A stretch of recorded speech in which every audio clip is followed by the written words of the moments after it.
সাব্বিরকে নিয়ে দুই বিপিএল এর মাঝখানে আমি যত আলোচনা করেছি, কন্টেন্ট বানিয়েছি, আপনারা যারা আমাকে শোনেন তাদের 50% আমাকে গালি দিয়েছেন। সাব্বিরের কারণে নাকি আমি যে কন্টেন্টগুলো বানিয়েছি সেগুলো আসলে কার্যকর না, তিনি আর চলেন না, স্ট্রাইক রেট বেটার না, লেগ সাইডের বাইরে তার স্ট্রেংথ নেই। সেই সাব্বির রহমান রুম্মান আজকে যখন ঢাকা ক্যাপিটালস জয় পেয়েছে, চলে যাওয়া কোচ মাহবুব আলী জ্যাকির বিদেহী আত্মাকে যেই জয়টা একটু হলেও শান্তি দিয়েছে, সেই জয় ফিনিশিং রোল প্লে করেছেন সাব্বির রহমান রুম্মান। জ্যাকি স্যার যাকে সিলেক্ট করার ক্ষেত্রে, নেবার ক্ষেত্রে একটা বড় রোল প্লে করেছিলেন। সাব্বির রহমান রুম্মান 28 লাখ টাকায় ঢাকায় যেই ক্রিকেটারকে নেওয়া হয়েছে, সেই ক্রিকেটার করেছেন 21 রান। একটু অন্যভাবে যদি বলি, সেই 21 রান যখন করতে তিনি ক্রিজে গেছেন, ঠিক তখন প্রতি ওভারে প্রায় 7.5 মতো রান প্রয়োজন জয়ের জন্য রাজশাহীর বিপক্ষে ঢাকার। লো স্কোরিং ম্যাচ, শেষ দিকে সাব্বির মনে করা হচ্ছিল আরো ক্লোজ হয়ে যাবে। সাব্বির ছক্কা মেরে বাউন্ডারির ওপারে বল পাঠিয়ে, ওপারে এখন পেরিমিটার বোর্ড দেখা যায় না, স্ট্যাটিক বোর্ডের মতো অবস্থা, দলকে জিতিয়েছেন যখন দরকার 5 রানের। সেই সাব্বির 10 বলে 21 করেছেন, 210 স্ট্রাইক রেটে ব্যাট করেছেন।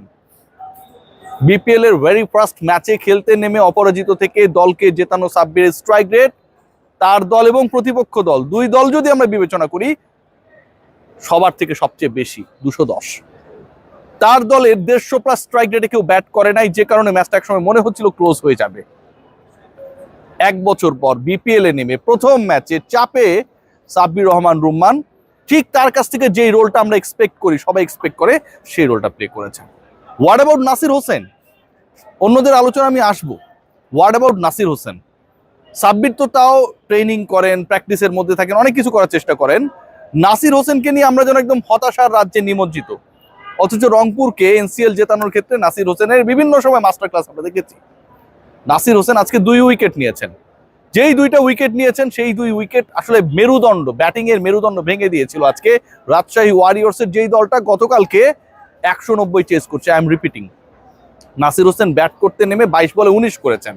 আপনি 132 চেস করবেন, আপনার ছক্কা মারার দরকার নেই, আপনার তাড়াহুড়ো করে উইকেট বিলানোর দরকার নেই, বরং সেটেল ডাউন করেন, টিকে থাকেন, যখন সময় আসবে তখন আপনি পেটাবেন। নাসির হোসেন সেই পরিকল্পনার মধ্যেই ছিলেন, শেষ পর্যন্ত থাকতে পারেননি। সাব্বির যেটা করতে পেরেছেন, নাসির আউট হয়ে গেছেন, কিন্তু ওই 19 রান, মহামূল্যবান 19 রান রাজশাহীর বিপক্ষে ঢাকাকে, ক্যাপিটাল সিটিকে এই জয় এনশিওর করার ক্ষেত্রে একটা অগ্রণী ভূমিকা পালন করেছে। আজকের পুরো ম্যাচের সিনারিও যদি আপনারা দেখেন, কোন জায়গায় আসলে এই ম্যাচটায় ঢাকা জিতেছে, কোন জায়গায় এই ম্যাচে আসলে বড় একটা রোল প্লে করেছে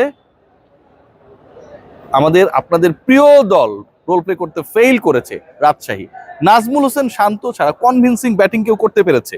আপনি যদি স্কোর কার্ডটা দেখার চেষ্টা করেন, সাহিবজাদা ফারহান তিনি আউট হয়ে গেছেন, প্রথম বলে আউট হয়ে গেছেন। Tanzid Hasan Tamim again started good but finishing not that, 15 বলে 20 রান করেছেন।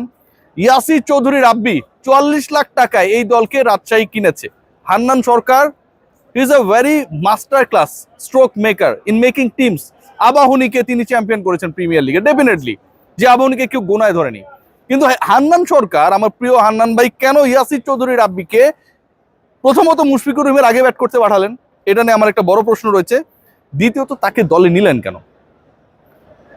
15 বলে 13 রান করা ইয়াসির চৌধুরী রাব্বি পুরো মোমেন্টামটা, মানে মিডল অর্ডারের মোমেন্টাম নষ্ট করার ক্ষেত্রে একটা বড় রোল প্লে করেছেন। মুশফিকুর রহিম আজকে ফেইল করেছেন, ওভাবে করতে পারেন নাই। 23 বলে 24 run according to the strike rate কোনোভাবে অ্যাকসেপ্টেবল না। এবং শেষের দিকে আমার কাছে মনে হয় যে এই ধরনের ফিনিশিং এক্সপেক্টেড ছিল, সেটা ঢাকা আজকে ডেলিভার করতে পারে নাই। কেন পারে নাই? দেখুন, আপনি যদি নাসির হোসেনের 2টা উইকেটের দিকে তাকান, তাহলে 5ম ওভারে নাসির ফিরিয়েছেন তানজিদ হাসান তামিমকে, মানে আপনার পাওয়ার প্লে এবং রেস্ট অফ দ্য ওভার্সে প্রতিপক্ষের বোলিংকে গুড়িয়ে দেওয়ার জন্য আপনার সবচেয়ে কার্যকর অস্ত্র যিনি, তাকে নাসির হোসেন কিন্তু আউট করেছেন, নাসির ভাই আউট করে দিয়েছেন। এবং যখন মুশফিকুর রহিম খোলস থেকে বের হবেন, প্ল্যান করবেন, লাস্ট 5 ওভারে পেটাবেন, ঠিক তখন 16তম ওভারে মুশফিকুর রহিমকে নাসির হোসেন ফিরিয়ে দিলেন।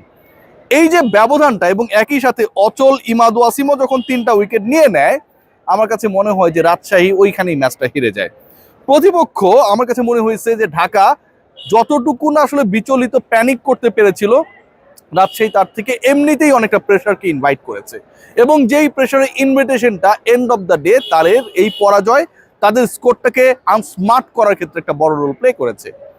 এই ম্যাচে আমি আবারও বলবো যে আজকের এই ম্যাচের সবচেয়ে ক্রুশিয়াল পয়েন্ট ছিল সাব্বির রহমানের শেষের ফিনিশিং, কারণ ওই সময়টায় গিয়ে অনেক দলই আসলে পা হরকায়। সাব্বির যদি কোনো কারণে আউট হয়ে যেতেন বা একটা দুটো উইকেট পড়ে যেত, কে জানে এই লো স্কোরিং ম্যাচটা হয়তো রাজশাহী তাদের নিজের করে নিতে পারতো, কিন্তু সেটা হয় নাই।